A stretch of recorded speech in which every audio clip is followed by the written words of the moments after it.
Os Mensageiros, Francisco Cândido Xavier, pelo espírito André Luiz, editora Federação Espírita Brasileira, página 92, capítulo 17, O Romance de Alfredo. Depois de alguns minutos utilizados por nós no serviço da higiene reconfortadora, Alfredo convidou-nos à mesa, onde Ismalha, com extrema fidalguia, mandou servir frutos diversos. Os senhores do castelo não podiam ser mais gentis. Servidores iam e vinham, com grande jubilo a lhes transparecer do rosto. A palestra de Alfredo e as observações de Ismalha estavam cheias de notas interessantes e educativas. E qual a sua impressão dos serviços em geral? Perguntou Aniceto, atencioso, dirigindo-se ao dono da casa. Excelente, quanto às oportunidades de realização que nos oferecem, respondeu Alfredo em tom significativo. Entretanto, não tenho o mesmo parecer quanto à situação em curso. As zonas a que servimos estão repletas de novidades dolorosas. O presente período humano é de conflitos devastadores e as vibrações contraditórias que nos atingem são de molde a enfraquecer qualquer ânimo menos decidido. Desencarnados e encarnados empenham-se em batalhas destruidoras. É uma lástima. Multiplica-se o número de necessitados que recorrem ao posto? Continuou indagando o nosso orientador. Enormemente. Nossa produção de alimentos e remédios tem sido integralmente absorvida pelos famintos e doentes. Tenho 500 cooperadores, mas nos sentimos presentemente incapazes de atender a todas as obrigações. As massas de sofredores são incontáveis.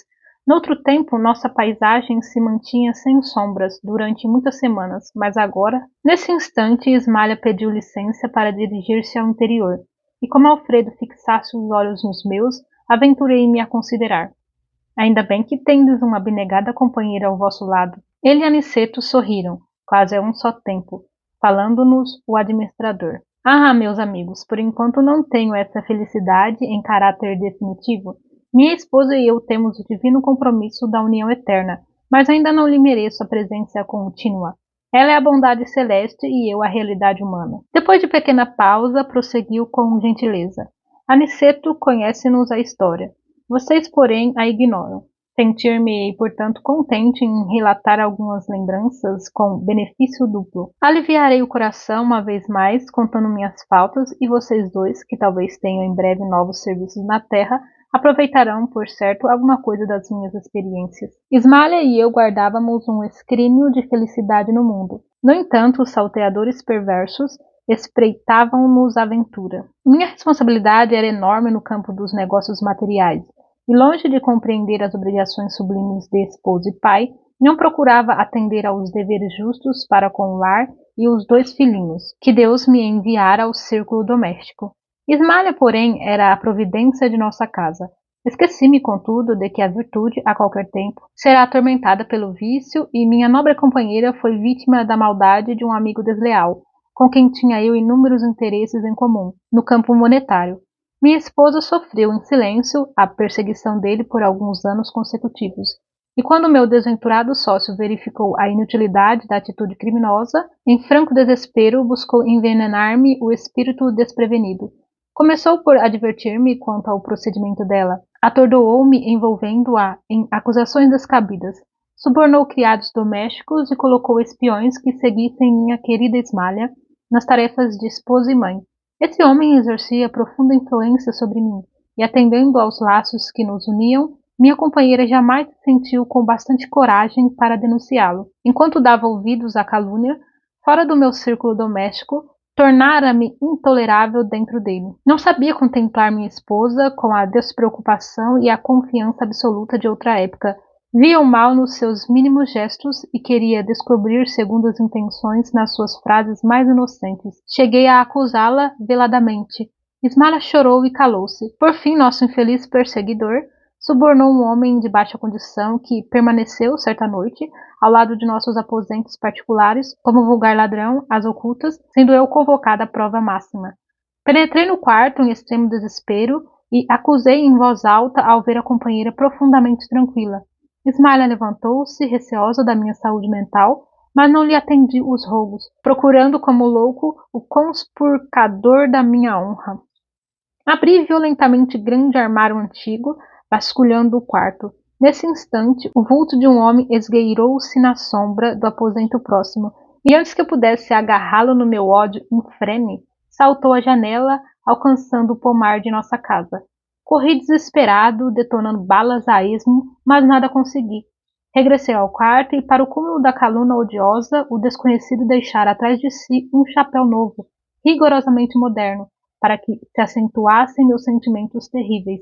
Olhos congestos, vomitando insultos, quis eliminar a esmalha, banhada em lágrimas a meus pés. No entanto, alguma coisa que nunca pude compreender na terra paralisou-me o braço quase homicida. Vociferando blasfêmias, surto aos rogos dela, afastei-me do lar, tomado de horror. No dia imediato, fiz valer meu direito exclusivo sobre os filhos e providenciei para que Ismalha, convertida em estátua de dor, fosse restituída à fazenda paterna. Contratei uma governanta para os meninos e logo após tomei um paquete para a Europa, onde me demorei mais de 3 anos. Nunca me propus a verificações sérias e, embora tivesse o espírito incessantemente atormentado, humilhei os sentimentos mais íntimos, jamais procurando notícias da companheira caluniada. Certo dia, recebi uma carta lacônica na costa francesa. Um parente dava-me informações da esposa. Após 2 anos angustiosos entre a saudade e o abandono, Ismalha fora colhida pela tuberculose, falecendo um terrível martirológio moral. Deliberei então a volta. Fixei-me novamente no rio, eduquei os filhinhos e conservei a dolorosa viuvez no desencanto do coração. Os anos rolaram uns sobre os outros quando fui chamado à cabeceira do ex-sócio agonizante. O infeliz, em fase da morte, confessou o crime odioso, pedindo perdão que infelizmente não pude conceder. Transformei-me desde então num louco irremediável. Cansado, envelhecido, procurei a propriedade rural dos sogros, tentando reparar de alguma sorte a injustiça, mas a morte não me deu ensejo e voltei para a esfera dos desencarnados em tristes condições espirituais. Nesse instante, fez uma pausa para continuar comovido. Não preciso dizer que recebi de Ismalha todo o amparo de que necessitava. Todavia, infelizmente para mim, estávamos separados. Não merecia a bênção da união sublime. Ismalha segue-me de perto, mas tem residência num plano superior que devo esforçar-me por alcançar. Desde muito dediquei-me aos serviços do nosso posto de socorro, consagrei-me aos ignorantes e sofredores, e minha Santa Ismalha vem até aqui mensalmente incentivar-me o bom ânimo e amparar-me nas lutas. Mas não poderia ela transferir-se definitivamente para aqui? Indagou Vicente, tão impressionado quanto eu, com um romance comovedor. Alfredo sorriu e falou: sei que Ismalha tem trabalhado para isso, que seu ideal de união eterna é idêntico ao meu, atendendo à circunstância de estar o superior sempre em posição de dar ao inferior. Mas não ignoro que foi advertida por nossos maiores sobre as minhas atuais necessidades de esforço e solidão. Preciso conhecer o preço da felicidade para não menosprezar de novo as bênçãos de Deus. Minha esposa deseja descer para encontrar-se definitivamente comigo. Entretanto, é necessário que eu aprenda a subir e, por esse motivo, ainda não recebemos a devida permissão para o definitivo consórcio espiritual. Observando-nos a emoção, concluiu: estou resgatando crimes de precipitação. Pela impulsividade delituosa, perdi minha paz, meu lar e minha devotada companheira. Conforme ouviram, não matei nem roubei a ninguém, mas envenenei-me a mim próprio. A calúnia é um monstro invisível que ataca o homem através dos ouvidos invigilantes e dos olhos desprevenidos.